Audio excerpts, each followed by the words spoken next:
Experts গাইডেন্সের Bangladesh series, হিন্দুদের সমস্যা এবং তা কিভাবে সমাধান করা যাবে। আমরা শুধুমাত্র বাংলাদেশের প্রেক্ষাপটে আগের ভিডিওতে আমরা উল্লেখ করেছিলাম যে সমস্ত অত্যাচার, সমস্ত সমস্যা সেখানকার শেষ পর্যন্ত এসে থামে সংখ্যালঘু হিন্দুদের উপরে। বর্তমান ভিডিওতে আমরা আরেকটু পিছনে চলে যাব, যেখানে আমরা দেখাবো যে শুধু বাংলাদেশে নয়, তার পূর্ববর্তী পাকিস্তান এবং পাকিস্তান পূর্ববর্তী পূর্ববঙ্গ, সেখানেও কিন্তু ধারাবাহিকভাবে হিন্দুদের সংখ্যা কম থাকার জন্য আগ্রাসী, ধর্মান্ধ, মৌলবাদী মুসলমানদের দ্বারা হিন্দুরা কিভাবে নিপীড়িত হয়েছে। আমরা বঙ্গভঙ্গের সময় থেকে হিন্দু এবং মুসলমান মানসিকতার মধ্যে যে ভেদ ঘটে, মুসলমানরা তাকে প্রধান করে দেখেছিল এবং মুসলমান নেতৃত্ব দেখাতে চেষ্টা করেছিল ব্রিটিশ সময়ের হিন্দু জমিদারদের দ্বারা তারা অত্যাচারিত হয়েছে। ব্রিটিশরা তাদের 700 বছরের রাজত্বকে কেড়ে নিয়ে তাদেরকে কোণঠাসা করেছে এবং সেই স্কুল কলেজ ইত্যাদি তৈরি করা হয়েছে সব কলকাতায়, যা হিন্দু কেন্দ্রিক। এর ফলে শিক্ষা দীক্ষায় নানান দিক থেকে হিন্দুরা এগিয়ে গেছে এবং মুসলমানরা ক্রমশ পিছিয়ে পড়ছে। এই যে মানসিকতা তৈরি হয়েছিল, সেই মানসিকতা থেকে তৈরি হয় মুসলিম লীগ 1906 সালে। মুসলিম লীগের প্রথম দিকের বড় নেতা যারা ছিলেন, যারা নেতৃত্ব দিয়েছিলেন, তারা কিন্তু অনেকেই বাঙালি বা প্রধান অংশ ছিল বাঙালি। মুসলিম লীগ প্রতিষ্ঠার পিছনে তাদেরই ছিল অবদান। তারপরে অন্য অন্য অঞ্চলের নেতারাও যোগ দেন এবং কংগ্রেস ছেড়ে শেষের দিকে কায়েদে আজম মোহাম্মদ আলী জিন্না, যিনি পরবর্তীকালে কায়েদে আজম বা জাতির পিতা বলে পাকিস্তানে স্বীকৃত হয়েছিলেন, তিনি কিন্তু কংগ্রেস ছেড়ে পরে মুসলিম লীগে যোগ দেন। মুসলিম লীগ 1937 সালের যে নির্বাচন ছিল বাংলার, সেই নির্বাচনে যথেষ্ট পরিমাণ সিট পেয়ে তাদের প্রাধান্য প্রতিষ্ঠিত হওয়ার পরে পূর্ববঙ্গের বিভিন্ন এলাকায় হিন্দুদের উপরে মুসলমানদের অত্যাচার শুরু হয়। তারও আগে অনেক ইতিহাস আছে, সে আমরা পুরানো ইতিহাসের দিকে যাব না, আমরা এখান থেকেই শুরু করি। এরপরে মুসলমানদের জন্য আলাদা হোমল্যান্ড দিতে হবে, লড়কেলেঙ্গে পাকিস্তান, যাকে এরা পোশাকি নাম দিয়েছিল ডাইরেক্ট অ্যাকশন ডে। তা 1946 সালে সেই সময় কলকাতাতে তখনকার প্রধানমন্ত্রী বাংলার, যা এখনকার মুখ্যমন্ত্রী সমপর্যায়ের, হোসেন শহীদ সোহরাওয়ার্দী, তার নেতৃত্বে, তার উদ্যোগে, কিন্তু তিনি সরাসরি তা প্রকাশ করেননি, হিন্দুদের উপরে মুসলমানদের অত্যাচার শুরু হয়েছিল। 3-4 দিন একটানা মুসলমানদের সংগঠিত অত্যাচারের পিছনে, নরহত্যার পিছনে, অগ্নিসংযোগ, লুটতরাজ, বিভিন্ন রকম দিকে হিন্দুরা পিছিয়ে পড়েছিল। তারপরে 3 দিনের মার খাওয়ার পরে হিন্দুদের একটা অংশ সংগঠিত হয়ে তারা মুসলমানদের উপরে প্রতি আক্রমণ শানায়, যার ফলে ধীরে ধীরে সেই অবস্থা, যখন দেখা গেল যে মুসলমানদের উপরেই আক্রমণ এবারে চলছে, মুসলমানরা কোণঠাসা হচ্ছে, তখন সরকার উদ্যোগ নিয়ে সেই আক্রমণকে বন্ধ করার জন্য চেষ্টা করে। এই পটভূমি 1946-এর, কিন্তু সেটা শুধুমাত্র কলকাতার মধ্যেই আটকা ছিল তা না, সমগ্র পূর্ববঙ্গে তা ছড়িয়ে পড়েছিল।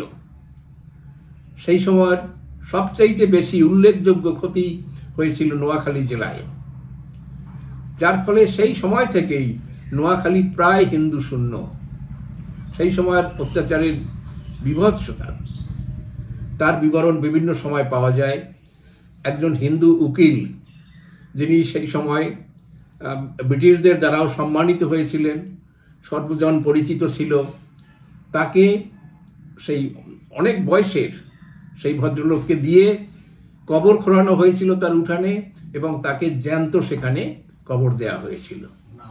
এবং দুর্ভাগ্যের বিষয়, তার পুত্র পরবর্তীকালে পশ্চিমবঙ্গে এসে তিনি কমিউনিস্ট নেতা, সাম্যবাদের নেতা, অসাম্প্রদায়িক নেতা বলে ঘোষণা করে তিনি কমিউনিস্ট নেতা হয়ে বসেন। বাঙালির পক্ষে, বাঙালি হিন্দুদের পক্ষে এটা একটা দুর্ভাগ্যের দিক।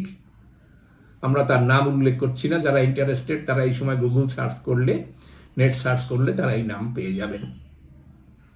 তো এই 46-এর পর থেকে শুধুমাত্র আমরা নোয়াখালীর কথা উল্লেখ করলাম তা না, ঢাকার মোহাম্মদপুর, খুলনার খালিশপুর ইত্যাদি অঞ্চলে, শিল্পাঞ্চল যেগুলো ছিল, বিশেষ করে জুট মিল এলাকায় এই অত্যাচারের মাত্রা অত্যন্ত বেড়েছিল। এরপর থেকে স্বাধীনতা পর্যন্ত 1947 পর্যন্ত বিভিন্ন জায়গায় বিভিন্ন সময় ছোটখাটো রায়ট, দাঙ্গা, লুটতরাজ যেগুলো লেগেই থাকে এবং তার সমস্ত ভিকটিম হিন্দুরা। এরপরে 1971 এলো। আগের ভিডিওতে আমরা কিছুটা উল্লেখ করেছিলাম যে প্রথম দিকে পাকিস্তান বাহিনীর লক্ষ্য ছিল বাঙালি হিন্দু মুসলমান নির্বিশেষে, কিন্তু ক্রমশ তাদেরকে আবার সেই ব্রিটিশদের মতো ডিভাইড অ্যান্ড রুল করে তারা বাঙালি হিন্দু মুসলমানকে দুই ভাগে ভাগ করে নিল। একটার দিকে থেকে গেল আওয়ামী লীগ সমর্থক কিছু মুসলমান এবং অন্যদিকে আওয়ামী লীগ সমর্থক অথবা নয় নির্বিশেষে সমস্ত হিন্দু। এরা তাদের টার্গেট হলো। পাকিস্তান সরকার তখন সেখানে রাজাকার বাহিনী, আল বদর বাহিনী, পিস কমিটি প্রভৃতি গঠন করে বাঙালি মুসলমানদের মৌলবাদী অংশকে তাদের দলে টেনে নেয়। সেখানে বাংলাদেশের, সেই সময় বাংলাদেশ নয় অবশ্য, পূর্ব পাকিস্তান, তার পুলিশ, আনসার বাহিনী, সেনাবাহিনীরও কিছু অংশকে তাদের দলে টেনে নিয়ে তারা এই অত্যাচারকে তীব্র থেকে তীব্রতর করে, যার অভিঘাতে প্রায় 30 লক্ষ বাঙালি মারা গিয়েছিল, লক্ষ লক্ষ নারী নির্যাতিত হয়েছিল এই মৌলবাদীদের দ্বারা, এবং তার অধিকাংশই যারা মৃত, যারা নির্যাতিত, অত্যাচারিত, যাদের লুটতরাজ হয়েছে, যাদের অগ্নিসংযোগ করা হয়েছে, যাদের সচ্ছল পরিবারকে ভিখারি করে দেওয়া হয়েছিল, সেই সব ভিকটিমরা কিন্তু অধিকাংশই ছিল হিন্দু। এই পর্বের সাথে একটা অংশ ভারতে এসে আশ্রয় নিয়েছিল, প্রায় 1 কোটি লোক। ভারত সরকার এবং সেই সময় আন্তর্জাতিক কিছু প্রতিষ্ঠান এবং ভারতের সাথে যারা সমমর্মী ছিল, রাশিয়া বা অন্য অন্য কিছু দেশ, তাদের সহযোগিতায় সেই 1 কোটি লোক ভারতে আশ্রয় নিয়ে এখানে তারা কায়ক্লেশ কোনোভাবে এদের অনুদানে, এদের সরবরাহ করা চাল খেয়ে এদের আশ্রয় লাভ করে এখানে প্রাণে তারা বেঁচেছিল। এরপরে 71-এর পরে শেষ দিকে ভারতের উদ্যোগে যখন হঠাৎ যুদ্ধ শুরু করলো পাকিস্তানের এগেনস্টে, সেই কয়েকদিনের মাত্র যুদ্ধতে পাকিস্তান সরকার পাকিস্তানের বাহিনীকে পরাস্ত করে পূর্ব পাকিস্তানে তাদেরকে আত্মসমর্পণ করতে বাধ্য করে। 16ই আগস্টের পর থেকে ভারত তাদেরকে সেখান থেকে তাদের বাহিনী আস্তে আস্তে উইথড্র করতে থাকে। বঙ্গবন্ধু দেশে ফিরে আসেন। ফিরে আসার পরে নতুন করে দেশ গঠনের চেষ্টা করেন। তিনি প্রথম দিকে যারা যুদ্ধ অপরাধী মুসলমান, রাজাকার ইত্যাদি ছিলেন তাদের সম্পর্কে কিছু ব্যবস্থা নেওয়ার জন্য একটা ট্রাইব্যুনাল গঠন করার চেষ্টা করেছিলেন। সেখানে সামান্য কিছু কাজকর্ম হয়ে গেলেও একটা পর্যায়ে উনি সিদ্ধান্ত পাল্টালেন এবং দেখলেন যে না, তিনি সবাইকে নিয়েই চলবেন, সবাই বাঙালি, এবং তিনি সাধারণ ক্ষমা ঘোষণা করলেন। অর্থাৎ সেই অত্যাচারী, খুনি, ধর্ষক, লুটতরাজকারী, দাঙ্গাকারী সমস্ত সেই এলিমেন্ট, মৌলবাদী এলিমেন্টকে তিনি সাধারণ ক্ষমার আওতায় নিয়ে এলেন। 2-1 দিনের মধ্যে দেখা গেল সমস্ত লোক যারা এতদিন ধরে লুকিয়েছিলেন, পালিয়েছিল, তারা সব সামনে চলে এলো এবং পাকিস্তান সরকারের উদ্যোগে, পরামর্শে বাংলাদেশের সেনাবাহিনীর একটা অংশকে হাত করে শেখ মুজিবকে তার সপরিবারে হত্যার আয়োজন করা হয় এবং সেই ঘটনা ঘটে 15ই আগস্ট 1975 সালে। এবং তার কদিন পরেই তার কয়েকজন বিশ্বস্ত সহকর্মী যাদেরকে জেলে পুরে দেওয়া হয়েছিল, নভেম্বর মাসে তাদেরকে জেলে ঢুকে তাদেরকে নজরুল ইসলাম, তাজউদ্দিন, কর্নেল ওসমানী ইত্যাদি লোকদেরকে সেখানে হত্যা করা হয়। এবং হত্যা করে সেই ষড়যন্ত্রকারী যারা ছিল তাদের মধ্যে, যিনি একদা শেখ মুজিবের মন্ত্রিসভার সদস্যও ছিলেন, খন্দকার মুস্তাক, সে ক্ষমতা দখল করলো এবং তারপরে তাকে হটিয়ে তার জায়গায় আবার সেনাবাহিনীর জেনারেল জিয়া তিনি ক্ষমতা দখল করে বসে থাকেন।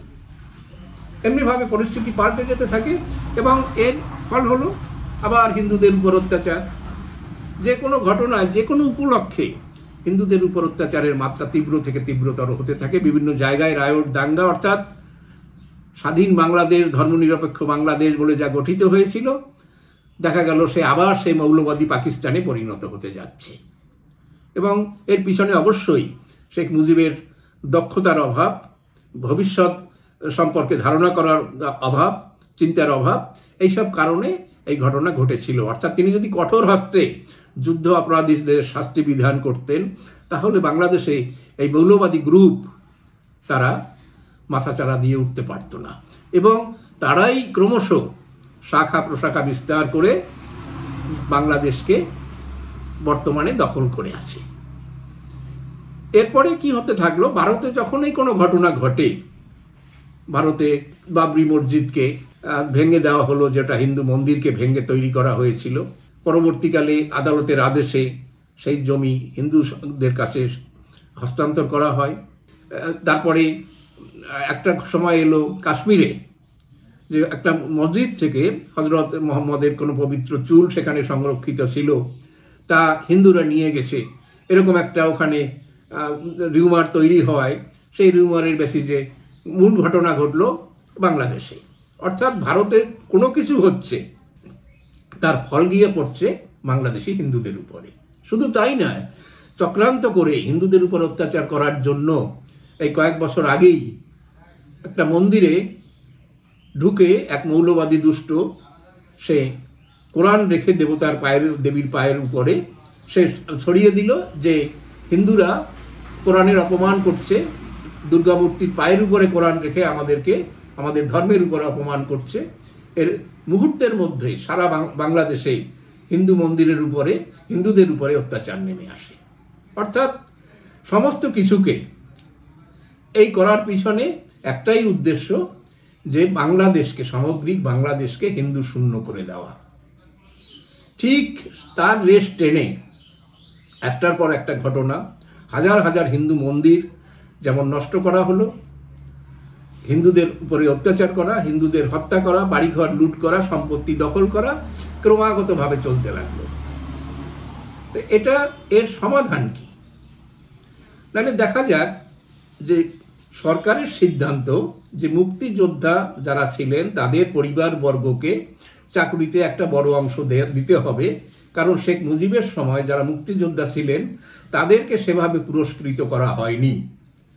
কারণ মুক্তিযোদ্ধাদের ধারণা ছিল যে তারা পাকিস্তান সমর্থক যেসব সেনাবাহিনীর লোক, সরকারি কর্মী, পুলিশ কর্মী, সীমান্তরক্ষী বাহিনী, তাদেরকে সেই সব জায়গায় যোগ্যতার অনুসারে যারা মুক্তিযুদ্ধের সাথে যুক্ত ছিলেন তারা সেই পদ পাবেন বা সেখানে তাদেরকে নিয়োগ করা হবে। বস্তুত শেখ মুজিব তা না করে যারা পাকিস্তানপন্থী, পাকিস্তান সমর্থক যেসব মৌলবাদীরা ওখানে সেই কাজ করেছে, বাঙালিদের উপরে অত্যাচার করেছে, তাদেরকে চাকরিতে যথারীতি বহাল রেখে ইগনোর করেছিলেন মুক্তিবাহিনীকে। পরবর্তীকালে হাসিনা যখন ক্ষমতায় এলেন, মুজিব কন্যা যিনি এক পরিবারের মধ্যে, তারা দুই বোন বেঁচে ছিলেন বিদেশে থাকার কারণে, সেই হাসিনা রাজনীতিতে যোগদান করে তিনি যখন ক্ষমতায় এলেন, তারপরে তার বাবার যে ভুল তা কিছুটা সংশোধন করার চেষ্টা করলেন। মুজিব হত্যার সাথে যারা যুক্ত ছিলেন, সেই সময় যুদ্ধ অপরাধী যারা, তাদের বিচারের আওতায় নিয়ে এসে কিছু লোককে জেলে দেওয়া, কিছু লোককে প্রাণদণ্ড দেওয়া, সেগুলো তিনি করছিলেন।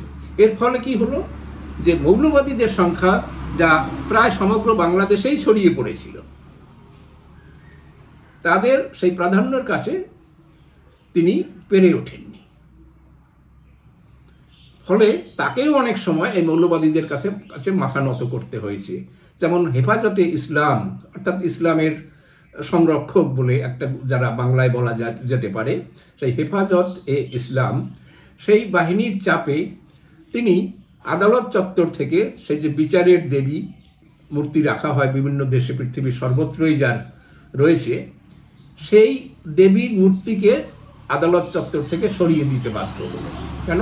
হেফাজতে ইসলাম বলল যে এরকম মূর্তি তো রাখাই যায় না, বিশেষ করে এক নারী মূর্তি, এ তো একদম চলবে না, কারণ এটা এই দেশে জনসংখ্যার প্রধান অংশ ইসলাম এবং রাষ্ট্রধর্ম ইসলাম। তিনিও অনেক সময় আত্মসমর্পণ করতে বাধ্য হলেন সেই মৌলবাদীদের কাছে।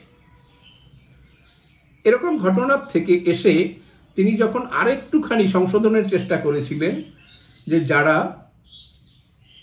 মুক্তিযুদ্ধে অংশগ্রহণ করেছিলেন তাদের জন্য যেহেতু বড় কিছু করে ওঠা যায়নি, তাদের পরিবারবর্গের জন্য যদি কিছু করা যায়, সেজন্য চাকরিতে তাদের একটা রিজার্ভেশনের ব্যবস্থা করেছিলেন। সেটা ক্রমশ কমে এসেছিল আদালতের হিসাবে এবং শেষ দিকে ব্যাপারটা মিটেই গিয়েছিল। কিন্তু এই সুযোগকে কাজে লাগিয়ে বিরোধী রাজনৈতিক দল, অন্যান্য চক্রান্তকারীরা এবং কিছু বিদেশি শক্তি, তারা একত্রিত হয়ে হাসিনাকে সেই ক্ষমতা থেকে তাকে সরিয়ে দেওয়ার ব্যবস্থা করলো এবং একটা পর্যায়ে এমন এলো যে তাকে ভারতে আশ্রয় নিয়ে প্রাণ বাঁচাতে হলো। অর্থাৎ সেই ৭১ সালের আগের ঘটনার সেই পুনরাবৃত্তি তাই ঘটল। তিনি যদি না আসতেন সেই সময় তার পরিণতি হতো তার বাবা মা মতোই, সেই পরিণতি হতো। সেখান থেকে তিনি আপাতত রক্ষা পেয়ে গেছেন। কিন্তু আন্দোলন কোথাকার? সেই আন্দোলন গিয়া কিন্তু শেষের দিকেও সেই আগের মতো ৭১ সালের মতো পুরোটাই তার ভিকটিম হচ্ছে হিন্দুরা। প্রথম দিকে আওয়ামী লীগের হিন্দু, তাদের বাড়িঘর লুটপাট করা হলো, জ্বালানো হলো, তাদেরকে পুড়িয়ে দেওয়া হলো। তারপরে সামগ্রিক হিন্দুদেরকে জোর করে কর্মস্থলে গিয়ে সরকারি কর্মী, কলেজের অধ্যাপক, অধ্যক্ষ, স্কুলের শিক্ষক, জোর করে তাদের কাছ থেকে চাকরি থেকে রিজাইন করার কাগজ সই করিয়ে নেওয়া হলো, নিয়ে তাদেরকে চাকরি থেকে সরিয়ে দেওয়া হলো। কয়েকশো লোককে এমনিভাবে চাকরি থেকে সরানো হয়েছে। উঁচু পদে কাজকর্ম যারা করছে তাদেরকে সেখান থেকে সরিয়ে দেওয়া হলো প্রাণের ভয় দেখিয়ে। বলা হলো যে তুমি এই কাগজে সই করে দাও, রেজিগনেশন লেটারে সই করো, আদারওয়াইজ তোমার একমাত্র শাস্তি মৃত্যুদণ্ড। তা আগে মানুষ প্রাণ বাঁচানো। তো এইভাবে যে ইসকন সারা পৃথিবীতে চৈতন্যদেবের অনুসারী যে প্রতিষ্ঠান, যারা সবসময় বলেছে মানুষের প্রেম, ঈশ্বরের কাছে মানুষের ভালোবাসার দ্বারা ঈশ্বরকে ভালোবেসে সেখানে পৌঁছানো যাবে, যিনি জগাই মাধাইয়ের ক্ষেত্রে আমরা যা প্রবাদ তুল্য হয়ে আছে যে বেড়েছিস কলসির কানা, তাই বলে কি প্রেম দেব না, সেই যে প্রেম ভালোবাসাকে যারা অবলম্বন করে, সেই যে বৈষ্ণব পথ, ভক্তির পথ, ভক্তির মার্গ, তাকে অনুসরণ করে সারা পৃথিবীতে ছড়িয়ে পড়েছে যে প্রতিষ্ঠান ইসকন।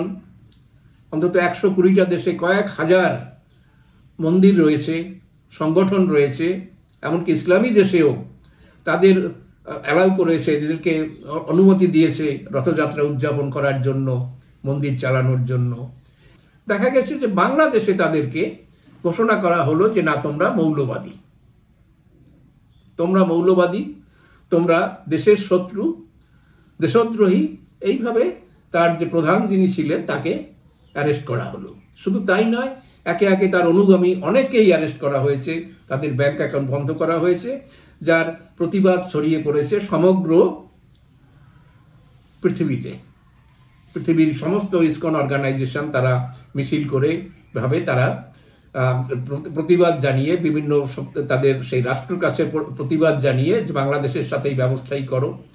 ভারত সরকারও বিভিন্ন সময় অনুরোধ করছে যে সেখানে সংখ্যালঘুদের রক্ষা করার জন্য ব্যবস্থা করা। কিন্তু কিভাবে এইভাবে এই অনুরোধ উপরোধে কি কাজ হবে? যারা প্রতিদিন মারা যাচ্ছে যেসব লোকেরা, সেই সব লোকদের হাত থেকে কিভাবে বাঁচা যাবে? 1947 সালে পূর্ব পাকিস্তানে হিন্দুদের সংখ্যা ছিল প্রায় 32 ভাগ, শতকরা 32 ভাগ। 100 জন পূর্ব পাকিস্তানির মধ্যে 32 জন হিন্দু। দেশ স্বাধীনের পরে কিছু লোক ভারতে চলে আসে, ভারত থেকে কিছু মুসলমান পূর্ব পাকিস্তানে যায়। এর ফলে সেই সংখ্যাটা পার্সেন্টেজ নেমে আসে 28-এর মতো, 28%। এমনকি 71 সালে স্বাধীনতার আগেও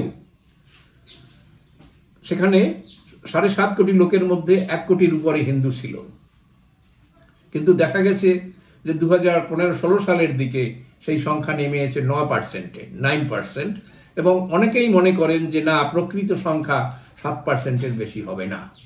অর্থাৎ মুসলমানের সংখ্যা উত্তরোত্তর বৃদ্ধি পাচ্ছে, হিন্দুর সংখ্যা ক্রমশ কমে আসছে। অর্থাৎ আজকের ইরান, আফগানিস্তান, পাকিস্তান এর লাইনে ক্রমশ এগোচ্ছে বাংলাদেশ।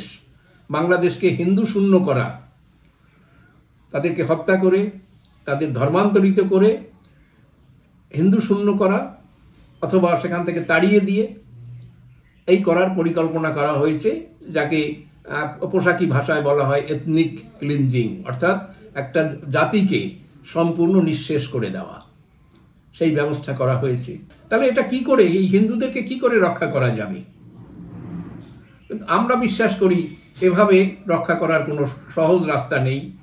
কেউ ইন্টারন্যাশনাল অর্গানাইজেশনগুলো দাবি করবে, ইউএনওর যে পিসকিপিং ফোর্স তাদের দিয়ে সেখানে হিন্দুদেরকে রক্ষা করার চেষ্টা, ভারত সেখানে চাপ দিয়ে কিছুটা আটকানোর চেষ্টা করা, এর কোনোটাই কিন্তু স্থায়ী কার্যকরী কোনো সমাধানের রাস্তা কিন্তু নয়। সেখানে সেই জন্য চরম সিদ্ধান্ত নিতে হবে। এই আন্দোলন শুরু হওয়ায়, ছাত্র আন্দোলন যখন বাংলাদেশে শুরু হলো, প্রথম পর্যায়ে তাদের কাছে 2-3টা জিনিস এসেছিল। একটা হচ্ছে যে বাংলাকে, দেশের উত্তর অংশ যেটা, যেখান থেকে ভারতের ভূখণ্ড অত্যন্ত সরু, চিকেন নেক এরকম বলে একটা শব্দ সেখানে ব্যবহার করা হয়, 20 থেকে 25 কিলোমিটার মাত্র চওড়া, যার মাধ্যমে উত্তর পূর্বাঞ্চলের 7টি দেশের সাথে যোগাযোগ রক্ষা করা হয়। এরা উদ্যোগ নিয়েছিল যে তাকে বিচ্ছিন্ন করে দিয়ে তাকে বাংলাদেশের সাথে যোগ করা হবে। অর্থাৎ এরকম স্বপ্ন তারা ওখানে দেখতো এবং এই নিয়ে খুব পরিমাণে আন্দোলন করত। এবং এখনো সেই কথা, চিকেন নেক, 7 সিস্টার্স, এই কথাগুলো ভারতে 7 সিস্টার্স কথাটা প্রায় অপ্রচলিত হয়ে গিয়েছিল। একসময় এই শব্দটি খুবই চালু ছিল, কিন্তু পরবর্তীকালে সেটা কিন্তু অপ্রচলিত হয়ে গিয়েছিল। কিন্তু এখন এরা সেই শব্দটাকে নতুন করে চালু করেছে। 7 সিস্টার্সকে আলাদা করে দেওয়া হবে, তাদেরকে বাংলাদেশের সাথে যুক্ত করা হবে, তাদেরকে কেটে দিলে সুবিধা হবে ইত্যাদি।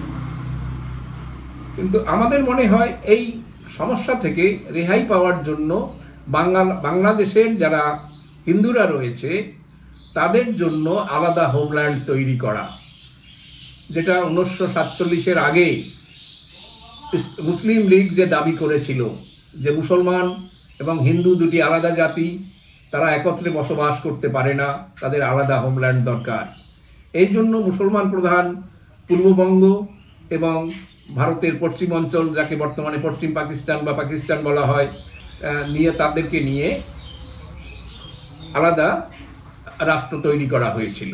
ঠিক একইভাবে বর্তমানে বাংলাদেশের হিন্দু যারা রয়েছে তাদের সমান অংশ, প্রপোর্শনেট অংশ দিয়ে সেখান থেকে তাদের জন্য আলাদা হোমল্যান্ড তৈরি করা যেতে পারে। এর জন্য একাধিক প্রস্তাব আনা যেতে পারে। যেমন এখানে একটি প্রতিষ্ঠানের আমরা খোঁজ পেয়েছি, Hindu Republic of Bengal, Hindu Republic of Bangla বা বেঙ্গল। তারা নতুন হিন্দুদের জন্য আলাদা হোমল্যান্ডের দাবি তুলেছেন।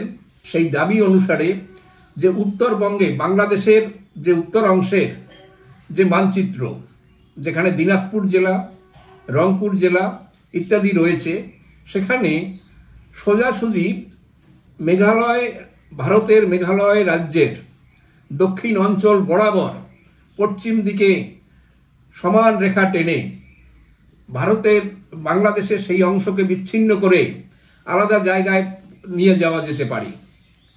একটি অংশ চট্টগ্রাম, পার্বত্য চট্টগ্রাম, আগের যে জেলাগুলো ছিল, যে নাম ছিল, যে অংশ ছিল তার মধ্যে, সেই অংশকে যার উত্তর দিকে রয়েছে ত্রিপুরা এবং দক্ষিণ দিকে বঙ্গোপসাগর, সেই অংশকে বিচ্ছিন্ন করে নিয়ে নেওয়া যেতে পারে। নিয়ে সেখানে হিন্দুদের বসতি ব্যবস্থা করা যেতে পারে। অথবা হিন্দু প্রধান বরিশাল, খুলনা, ফরিদপুর, যশোর, এই 4টি জেলাকে হিন্দুদের জন্য আলাদা করে দেওয়া যেতে পারে। ফলে এবং আন্তর্জাতিক যে প্রতিষ্ঠান ইউএনও ইত্যাদি, তাদের তত্ত্বাবধানে এই জায়গা থেকে, বাংলাদেশের সমস্ত অঞ্চল থেকে হিন্দুদেরকে আলাদা করে এনে এইখানে তাদেরকে বসিয়ে দেওয়া এবং এই অঞ্চলের যারা মুসলমান ছিল আছে তাদেরকে সেই সব জায়গায়, হিন্দুদের যেখানে বাড়িঘর ছিল সেই সব জায়গায় তাদেরকে বসতি দেওয়া। এমনিভাবে পরিকল্পিতভাবে এই সমস্যার সমাধান না হলে আজ থেকে 20-50-100 বছরের মধ্যে বাংলাদেশের অবস্থা ইরানের মতো হবে, যেখানে একজন হিন্দুকেও আর খুঁজে পাওয়া যাবে না। তাই বাংলাদেশের ভিতর থেকে দাবি উঠুক, হিন্দুদের মধ্য থেকে দাবি উঠুক যে তাদের জন্য আলাদা হোমল্যান্ড চাই। তারা ইউনেতে গিয়েও সেই দাবিকে প্রতিষ্ঠা করার জন্য বিভিন্ন রাষ্ট্রের সাহায্য নেবেন। এর ফলে কি হবে যে তাদের একটাই সমস্যার স্থায়ী সমাধান হবে। বাংলাদেশে এখনো যে পরিমাণ 7 অথবা 9% হিন্দু বেঁচে আছেন তারা বেঁচে থাকবেন, অন্যথায় তারা হিন্দু শূন্য বাংলাদেশ, যাকে এরা করতে চাইছেন বাংলাস্তান বা পাকিস্তানের সাথে আবার মার্জ করানো, সেরকম একটা অংশে পরিণত হবে। কাজেই এখন থেকেই সবাই এই দিকে লক্ষ্য রাখুন, কিভাবে এটা হতে পারে সেদিকে এগোন।